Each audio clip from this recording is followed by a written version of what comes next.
ہر چیز کی خوراک ہوتی ہے. جسم کا کھانا ہے. جب بھوک لگتی ہے تو جسم کو کھانے کی ضرورت ہے. اگر صحیح سالم غذا نہیں ملے گی تو جسم گندی غذا کی طرف جائے گا.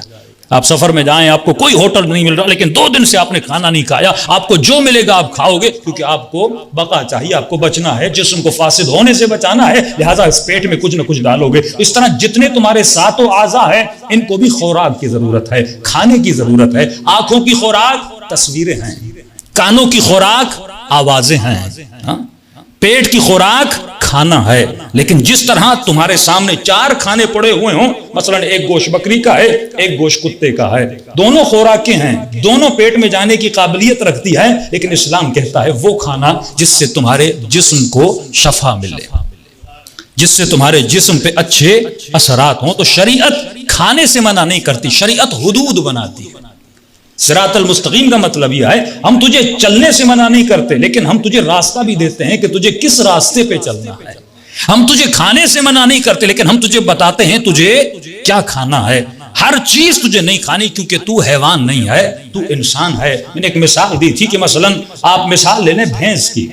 بھینس کھانا کھاتی ہے, لیکن بھینس کو یہ نہیں پتا ہوتا کہ میں کس کا کھا رہی ہوں. اگر اسے بھوک لگے گی وہ مسجد کا چارہ بھی کھا لے گی, اگر اسے بھوک لگے گی تو مالک کی زمین سے بھی گھاس کھائے گی, اور اگر اسے بھوک لگی تو کسی ہمسائے کی زمین سے بھی جا کے کھا لے گی. اس میں یہ تمیز نہیں ہے کہ یہ میرا ہے یہ غیر کا ہے. اگر تو بھی یہ تمیز نہ رکھے تو حیوان سے بدتر ہو جائے گا.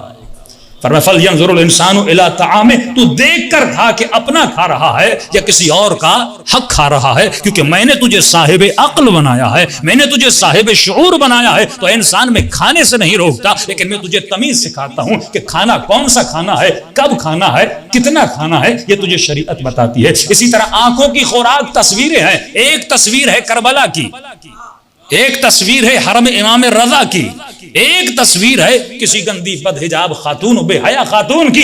اب یہ تینوں خوراکیں ہیں. یہ تیرا کام ہے کہ تو سلیکٹ کیا کرتا ہے, تو کھاتا کیا ہے, تو کون سی تصویر اٹھاتا ہے. پھر ہم نے بتایا انسان کیوں ایسی تصویروں کو چنتا ہے, کیونکہ اس کے اندر عجیب عجیب سے جذبات ہیں, اس کے اندر شہوت ہے, اس کے اندر بھوک ہے. جب آپ اس کی بھوک کو حلال ذریعے سے اس کا پیٹ نہیں بھرو گے تو یہ کہاں جائے گا, حرام غذاؤں کی طرف جائے گا. بھوک تو بجھانی ہے اور کسی بھی صورت میں بجھانی ہے, لہٰذا اگر تم, یہ والد کی ذمہ داری تھی, اگر اولاد کو حلال چیزیں فراہم نہیں کرو گے یہ آٹومیٹیکلی حرام چیزوں کی طرف جائیں گے. اور ہم نے کہا معاشرہ بے انتہا غذا دے رہا ہے آپ کے بچوں کو, فلموں کی صورت میں, گندی تصویروں کی صورت میں, گندے ڈراموں کی صورت میں, مختلف گندے معاشرے کی صورت میں. یہ زمانہ آپ کے بچوں کو خوراک دے رہا ہے, یہ غذا فراہم کر رہا ہے. لیکن اگر مسلمان اور امام کا چاہنے والا اپنے بچوں کے لیے حلال غذا فراہم نہ کرے تو اولاد کیا ہو جائے گی, گمراہ اور تباہ و برباد ہو جائے گی. فرمایا اسی طرح ہاتھوں کی غذا ہے, کانوں کی غذا ہے. اگر وہ میوزک بنا بنا کر, گانے بنا بنا کر اس سے خوراک دے رہے ہیں تو تو اپنے بچوں کی کون سی خوراک دے رہا ہے. تو لہٰذا اچھی خوراک دے گا تو اولاد اچھی بنے گی, بری خوراک دے گا تو اولاد بری بنے گی.